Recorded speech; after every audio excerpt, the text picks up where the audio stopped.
கர்த்தருடைய பரிசுத்தமுள்ள நாமத்திற்கு ஸ்தோத்திரம். இன்றைய நாளின் கர்த்தருடைய வார்த்தையாக புலம்பல் என் புஸ்தகம் 3வது அதிகாரம் 41வது வசனம். நாம் நம்முடைய கைகளோடும் கூட நம்முடைய இருதயத்தையும் பரலோகத்தில் இருக்கிற தேவனிடத்திற்கு ஏறெடுக்க கடவோம். எனக்கருமையானவர்கள், இந்த இடத்தில் வேதம் சொல்லுகிறது, நாம் கைகளை கூப்பி கர்த்தரை நோக்கி ஜெபிக்கிறோம். கர்த்தரிடத்தில் நம்முடைய சரீரத்தை ஒடுக்கி அவரை நோக்கி கூப்பிட ஆரம்பிக்கிறோம்.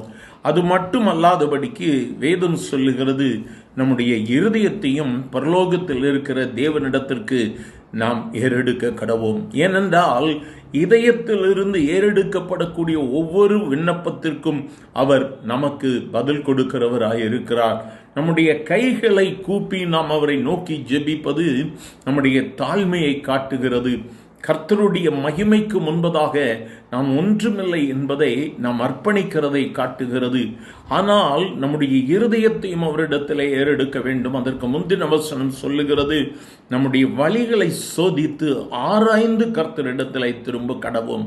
எனக்கு அருமையான தேவ பிள்ளையை, கர்த்தரிடத்தில் இருந்து நன்மை பெற வேண்டுமானால், உன் ஜெபத்திற்கு பதில் கிடைக்க வேண்டுமானால், முதலாவதாக என்னுடைய வழிகளை நான் சோதித்து அறிய வேண்டும்.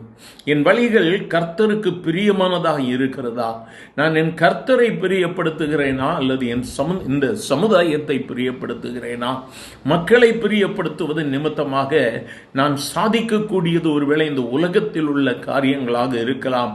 ஆனால் கர்த்தரை நாம் விரும்பி கர்த்தரிடத்தில் சேரும் பொழுது கர்த்தர் நம்மை ஆசீர்வதிக்கிறவராக இருக்கிறார். இந்த நாளிலும் நம்மை ஆராய்ந்து பார்ப்போம். நாம் உலகத்திற்காக வாழ்ந்து கொண்டிருக்கிறோமா அல்லது என் இயேசுவுக்காகவும் நான் வாழ்கிறேன் என்று சொல்லுகிறோமா?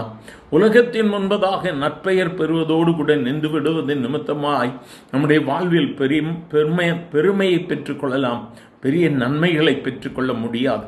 ஆனால் கர்த்தரிடத்தில் நம்முடைய இதயத்தை திருப்பும்படியாக இன்று இயேசு நமக்கு போதிக்கிறார். நம்முடைய வழிகளை ஆராய்ந்து பார்க்கலாமா?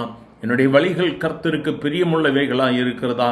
இல்லை என்று சொன்னால் ஒரு விசை கூட நம்மை ஆண்டவருக்கு ஒப்புக் கொடுத்து கர்த்தரிடத்தில் நாம் திரும்பி, ஆண்டவரே, என் வழிகளில் அசுத்தங்கள் உண்டு, என் வழிகளில் பாவங்கள் உண்டு, என்னை மன்னியும் என்று சொல்லி அவரிடத்தில் திரும்புவோமானால் நம்முடைய பாவங்களை மன்னிப்பதற்கு அவர் உண்மையும் உத்தமமான தெய்வமாக இருக்கிறார்.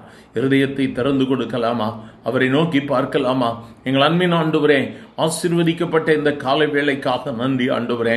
இதயத்தை சோதித்து அறிந்து, தங்களுடைய வழிகளை சோதித்து அறிந்து, ஆண்டவரே, என் இதயத்தை உமக்கு தருகிறேன் என்று சொல்லி தங்களை ஒப்புக் கொடுக்கிற ஒவ்வொருவரையும் கர்த்தர் நோக்கி பார்வோம். ஆண்டவரே, எவ்வளவோ போராட்டங்கள், எத்தனையோ பிரச்சனைகள், எத்தனையோ தோல்விகள் அவர்களுடைய வாழ்வில்.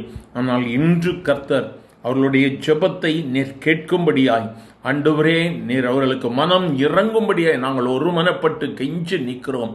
ஒரு அற்புதத்தை செய்யும், ஆசீர்வதியும். இயேசுவின் நாமத்தில் பிதாவே, ஆமென்.